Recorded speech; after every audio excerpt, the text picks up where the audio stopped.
Assalamualaikum warahmatullahi wabarakatuh. Alhamdulillah wassalatu wassalamu ala Rasulillah Muhammad ibn Abdullah.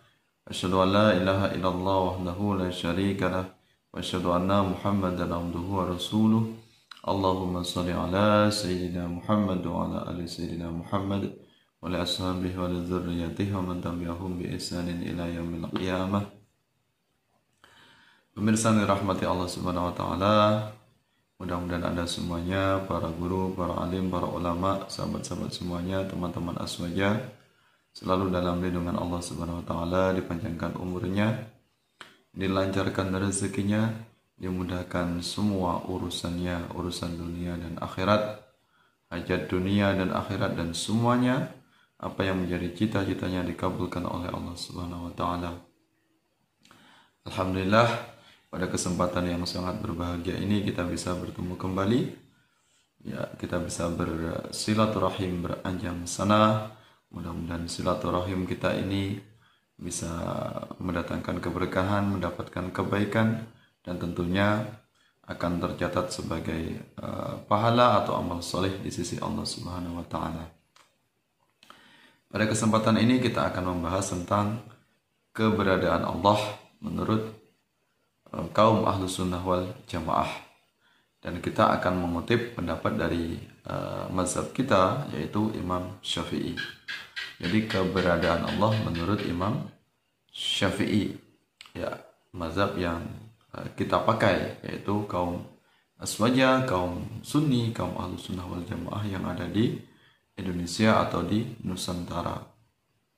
Ya, ada banyak di dalam Al-Quran tentang keberadaan Allah yang seolah-olah mengatakan Allah itu di langit, ya. Ar-Rahmanu 'alal 'arsyis tawa. Dalam surat Ar-Rahman itu Allah bersemayam di atas arsy. Nah, makna bersemayam ini tentunya menurut Ahlus Sunnah wal Jamaah ini tidak sebagaimana seorang raja atau sebagaimana manusia yang duduk di kursi, ya, atau seorang raja yang duduk di singgasana. Tentunya sifat Allah tidak akan mungkin sama dengan sifat manusia. Allah Maha Agung, Allah Maha Terpuji, dan tentunya Allah Maha Tinggi yang tidak akan mungkin memiliki sifat sama dengan makhluk atau sama dengan ciptaannya, ya, karena Allah Maha Suci, ya, dari sifat-sifat makhluk, ya. Mukhalafatul hawadis, Allah berbeda dengan ciptaannya atau berbeda dengan makhluknya. Nah, di sini akan kita jawab bagaimanakah akidah dari Imam Syafi'i. Ya, ini tercatat dalam kitab Ithafus Sadatil Muttaqin, ya, kitab Ithafus Sadatil Muttaqin, ya.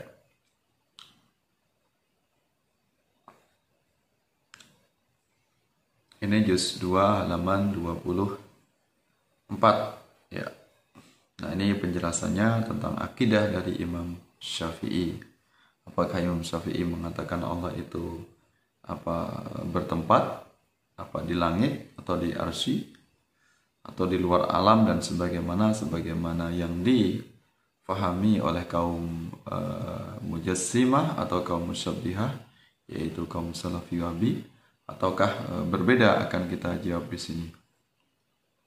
Ya.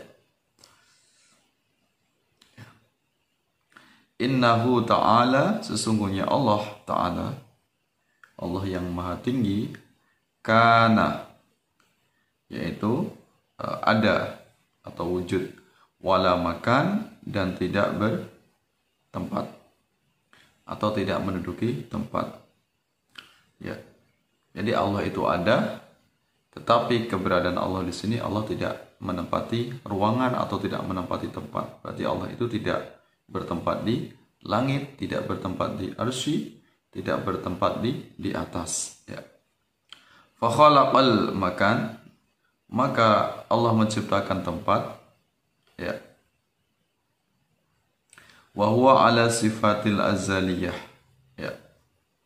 Dan sedangkan dia, Allah itu ala sifatil azaliyah, sifat yang azali, sifat yang permulaan, baik itu Allah menciptakan tempat atau tidak menciptakan tempat, Allah itu sudah sifatnya sama, tidak pernah mengalami perubahan.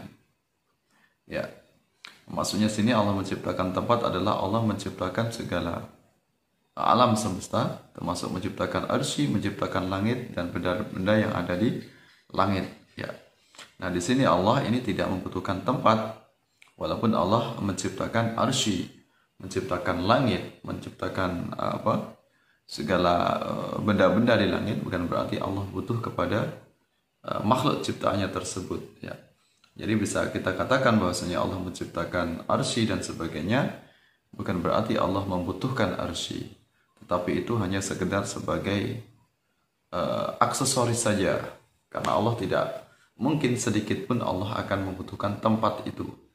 Ya, kalau Allah membutuhkan arsy, membutuhkan tempat duduk, ya membutuhkan tempat Allah untuk tinggal, ini berarti Allah sangat lemah sekali karena membutuhkan tempat yang Dia ciptakan.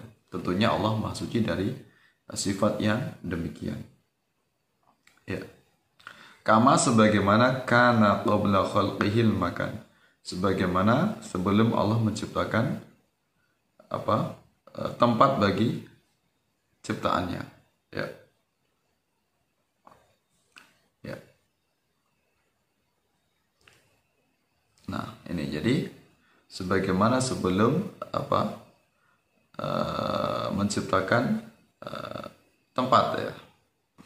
Jadi Allah ini sudah ada dan tidak pernah mengalami perubahan, baik Allah itu sudah menciptakan tempat maupun belum menciptakan tempat. Ya, tempat di sini adalah segala yang ada di alam semesta ini.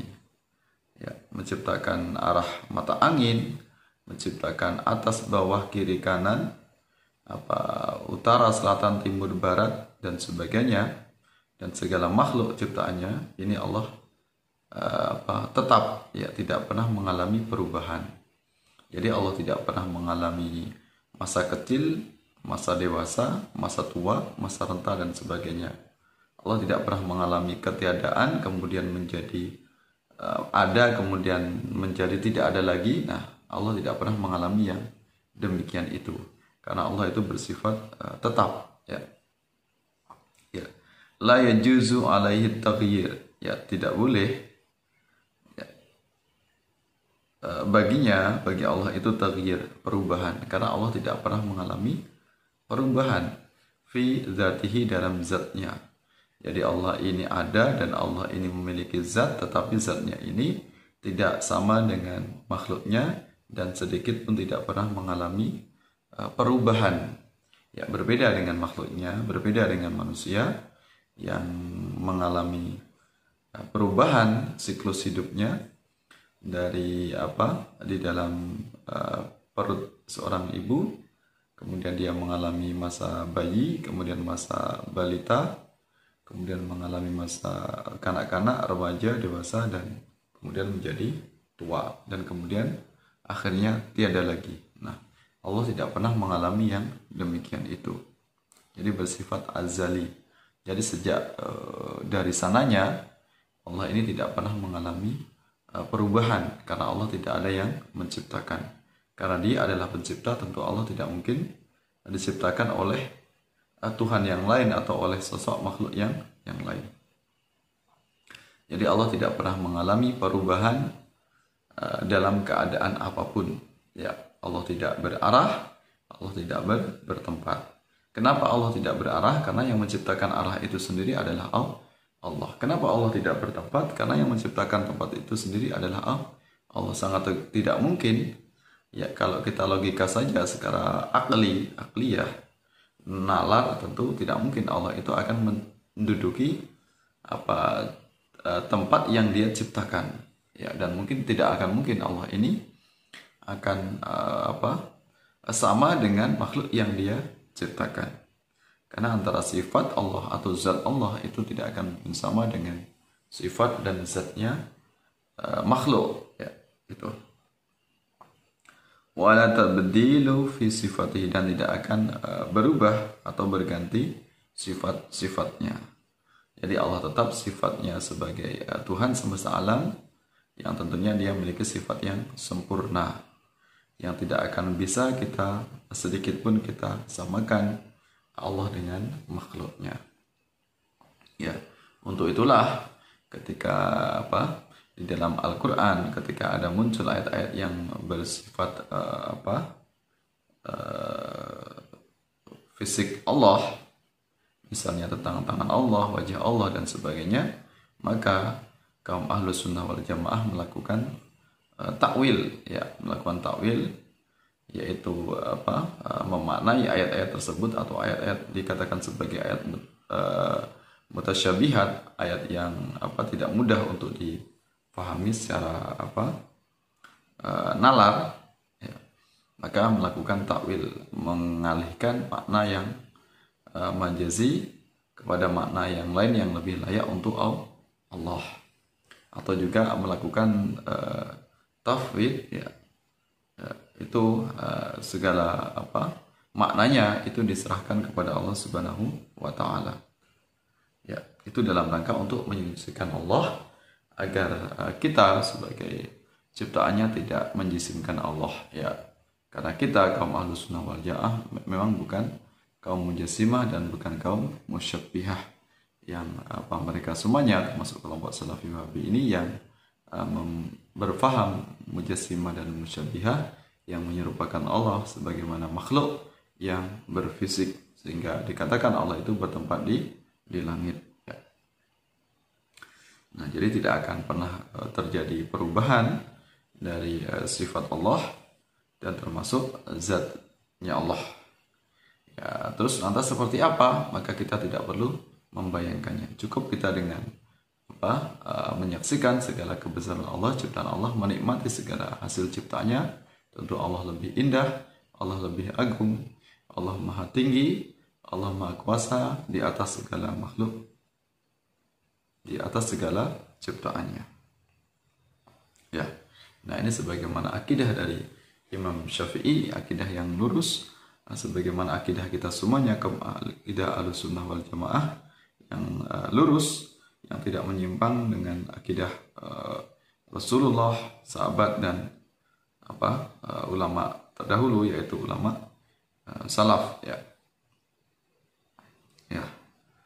Nah, ini akidah yang difahami oleh Imam Syafi'i, dan tentu kita semuanya para pengikutnya mengikuti akidah yang lurus, yang tidak menganggap Allah itu bertempat dan berarah. Allahu yajlisu alal arsy. Ya, ini akidah dari kaum Ahlus Sunnah wal Jamaah. Allah la yajlisu alal arsy. Allah tidak duduk di atas arsy. Allah mawjud bila makan. Allah itu ada tetapi dia tidak bertempat atau tidak bertinggal atau tidak menetap.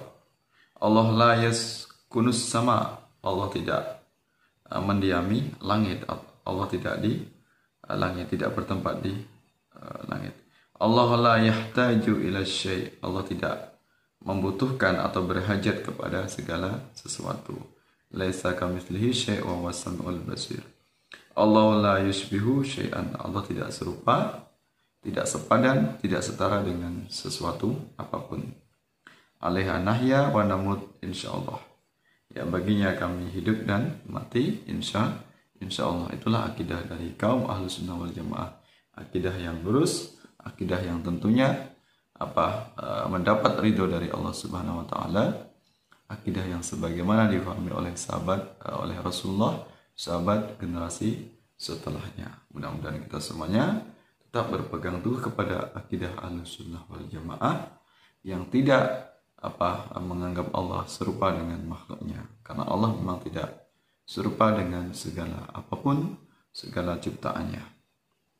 Ya, ini akidah dari Ahlus Sunnah wal Jamaah. Allah mawjud bila makan. Allah wujud, Allah ada, tidak bertempat dan tidak berarah.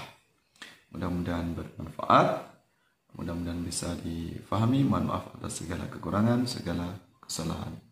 Sampai bertemu dalam kesempatan yang lain. Wallahu muwaffiq ila aqwamit thoriq. Wassalamualaikum warahmatullahi wabarakatuh.